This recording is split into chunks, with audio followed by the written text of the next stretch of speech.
بہت پیاری پرسنالٹی کے مالک نہید نیازی صاحبہ ہمارے درمیان میں موجود ہیں. بہت شکریہ آپ کی شرکت کا, اور میں دعوت دوں گی نہید نیازی صاحبہ کو کہ وہ اسٹیج پہ تشریف لائیں اور ڈائس کو اظہار خیال کریں. جی السلام علیکم. صاحب صدر و تمام معزز حاضرین کو خوش آمدید کہتی ہوں, اور پونم آپ کو بہت بہت مبارک دیتی ہوں. پیاری سخی پیاری سہیلی پونم کی دوسری کتاب آج صبح پروگرام کیا ریڈیو پاکستان میں یوم تکبیر کے حوالے سے.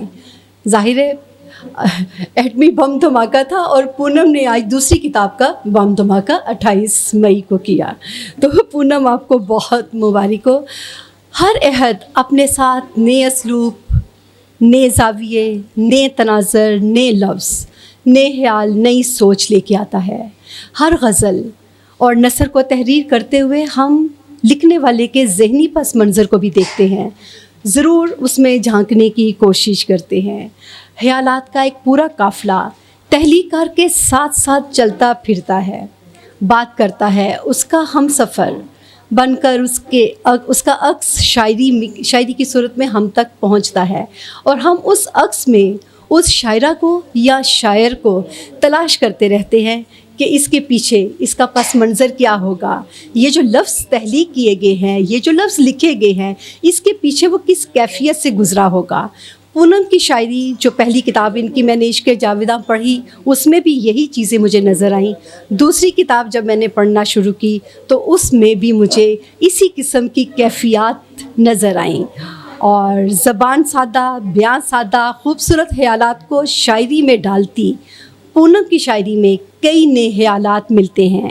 کہیں گہری سوچ اور کہیں زبان و بیان میں بغاوت نظر آتی ہے, اور یہ بغاوت میرے حال میں پونم کی ذات کا بہت چھپا ہوا حصہ ہے جس تک کوئی پہنچ سکتا ہے. اور اگر میں پہنچی ہوں تو یہ پونم بتا سکتی ہے کہ میں ٹھیک پہنچی کہ نہیں پہنچی. سوچ اور کہیں کہیں زبان و بیان میں نے بتایا کہ جس طرح انہوں نے بغاوت کی, ان کی شاعری کا یہ حصہ جب میں نے پڑھا, کیوں تیرے سچ پہ آنچ آنے لگی, کیوں تیری ہر ادا پہ پہرے ہیں, شہر سے ختم ہے وفا کا چلن, یہاں ہر گام پہ لٹیرے ہیں.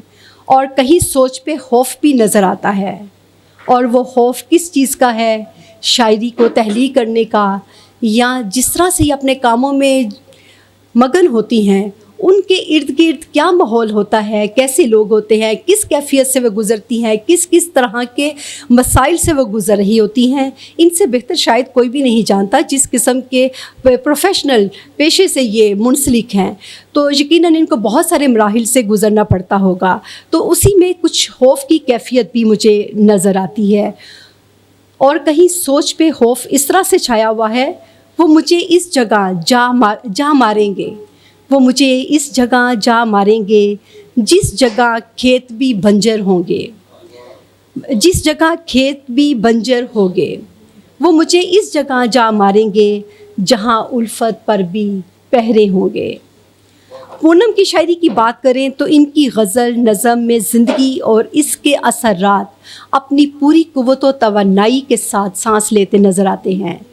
ہر چلن ہر دھرم بدل ڈالا, رشتوں کا ہر بھرم بدل ڈالا, لفظوں کا سادگی سے چناؤ. جو سب سے خوبصورت بات پونم کی شاعری میں نے دیکھی ہے وہ ہے انتہائی سادہ لفظ, لیکن وہ اتنی ہی خوبصورتی سے, اتنی ہی گہرائی سے اثر کر جاتے ہیں, ہمارے دل میں اتر جاتے ہیں.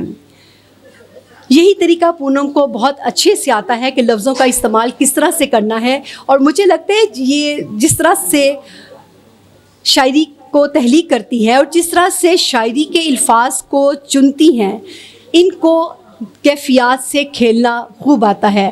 خود بھی کیفیت سے گزرتی ہیں اور دوسروں کو کیفیات میں سے گزارتی ہیں.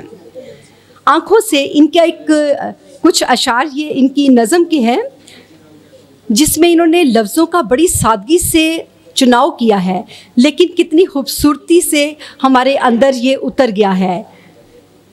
آنکھوں سے گیلی آنکھوں تک کا سفر پونم کے لیے کس طرح طے کیا, یہ پونم بہت اچھے سے اپنے ان اشعار میں بتاتی ہیں. کوئی ایسا